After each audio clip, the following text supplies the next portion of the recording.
প্রিয় দর্শক সবাই কেমন আছেন? আশা করি সবাই ভালো আছেন। আমি ডাক্তার ডিএন সরকার সুদীপ্ত।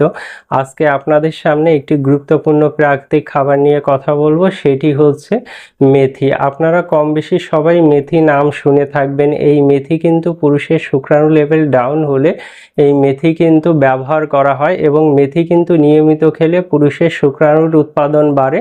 বিশেষ করে যারা অ্যাজোস্পার্মিয়ায় ভুগছেন, যাদের শুক্রাণু একেবারেই কম, তারা যদি নিয়মিত মেথি খাওয়ার অভ্যাস গড়ে তোলেন, সেক্ষেত্রে তাদের শুক্রাণুর উৎপাদন বাড়ে, শুক্রাণুর গুণগত মান বাড়ে এবং শুক্রাণুর যে মটিলিটি এটিও কিন্তু ভালোভাবে বৃদ্ধি পায়। তো আপনারা অবশ্যই শুক্রাণু লেভেলের কোনো সমস্যা থাকলে অবশ্যই নির্দ্বিধায় কোনো চিন্তা ভাবনা না করে এই মেথি কিন্তু খেতে পারেন। তো আপনারা যদি নিয়মিত মেথি খাওয়ার অভ্যাস গড়ে তোলেন, সেক্ষেত্রে অবশ্যই শুক্রাণুর উৎপাদন বাড়বে।